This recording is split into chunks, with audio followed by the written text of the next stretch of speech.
Isang mabiyaya at mapagpalang araw po sa ating lahat at welcome back po dito sa ating YouTube channel at Facebook page. Ako po ang inyong lingkod, Tagapanood TV. Ngayong araw ating bigyan ng comment at reaction opinion ang balitang Bea Alonzo madalas makitang kasama ang mami ni Vincent Ko. At ang balita na yan ay galing po sa channel ni Showbiz Snap. Nasa description po yung link ng kayang channel, bisitahin lang po. At syempre huwag niyo rin pong kalimutan na mag-subscribe dito sa ating channel. Kaya naman huwag na natin patagalin to. Simulan na po natin ang ating reaction video sa araw na to mga tagapanood. Let's do this!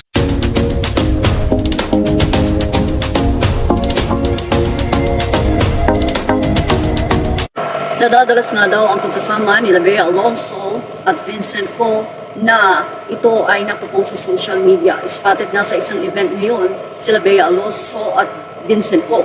Hindi lamang si Vincent Ko ang kasama ni Bea Alonzo, kundi pati na rin ang pamilya nito. Spotted na kasama ni Bea at Vincent ang mami ni Vincent at ang kanyang kapatid. Well, hindi naman nabanggit kung hindi ito ba ang dad ni Vincent Ko. But anyway, ilang mga netizen ang nagsabi na open na nga daw talaga si Bea Alonzo sa family ni Vincent. At kung saan, narito nga ang naging say naman at opinion ng mga netizen hinggil dito. Ani daw, mukhang bagay sila and I can sense siya ang ending ni Bea. I am so happy for Bea o bagay sa kanya.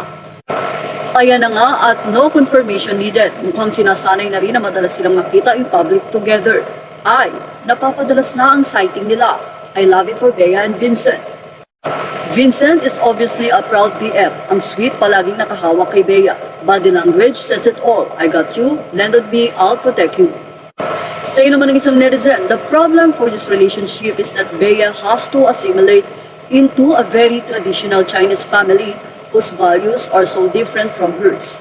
They're very strict and they think very differently. Plus the language barrier when the family gets together. They will get married and she will bear him the kids he needs to carry on the lineage of the Ko family. But those kids will never be hers to raise because of the lineage. So Bea has to really make sure and think twice because her life will be very different when she marries into their family.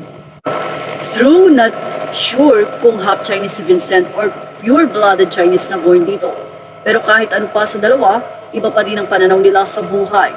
Sana kung sila ang ending game, ready silang dalawa sa mga differences. May kakilala kasi akong pure Chinese, pero dito sila ipinanganak mula pa sa lolo't lola nila. Ang gusto lang nilang pakasalan ng mga anak nila ay pure Chinese. Ayaw nila kahit Pilchi. Kaya sana talaga huwag mahirapan si Bea ang makisama sa pamilya niya. Isang netizen naman ang ipinagtanggol ang relasyon ng dalawa at sinabi niyang why so quick to assume so much about the guy's family. If they are not open to heaven and Chinese joining their family, they'll nip it in the bud. Di na paaabutin pa sa stage na magkaseryosohan. I've never liked Bea, especially these last few years, lalong after her last breakup. Parang sa few dating rumors na lumalabas before this, para bang meron siyang tinatarget na market to prove something to people and upgrade herself. But since mukhang seryosohan na to, I'm happy for her. Sana it's genuine love, hindi lang dahil sa pera at sa status. Sino man ang isa, problema na yun ni Bea. Sana sila na talaga.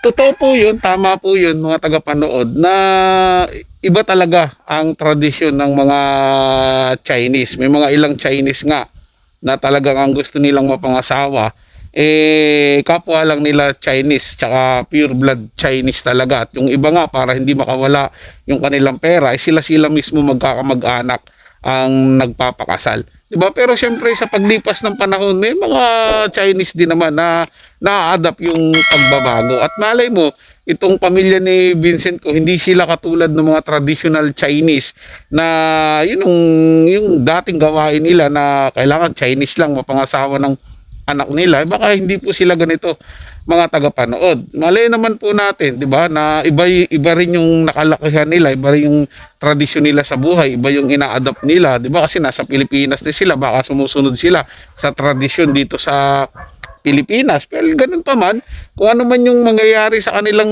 dalawa, relasyon nila yon. Kung ano man ang pagkasunduan nila, sa kanila yon mga tagapanood. Hindi natin sila pwedeng panghimusukan. Ang sa atin lang, suportahan natin bilang sa mga umiidolo kay Bea Alonzo, suportahan natin kung saan siya magiging masaya. Well, kung hindi naman magkakaroon ng magandang resulta yung kanilang relasyon, eh wala po tayong magagawa doon. Sadyang hindi pa rin po siguro sila para sa isa't isa. Pero kung magtatagumpay man at maging magkasama sila hanggang sa dulo, eh di magiging masaya po tayo bilang sumusuporta nga po tayo at humahanga kay Bea Alonzo. Di antayin na lang po natin kung ano po ang mangyayari sa darating na panahon. So yun lang po mga tagapanood, ito'y comment at opinion lamang, wala pong personalan. Paalam po at mabuhay po kayong lahat. Maraming salamat po sa inyong panunood.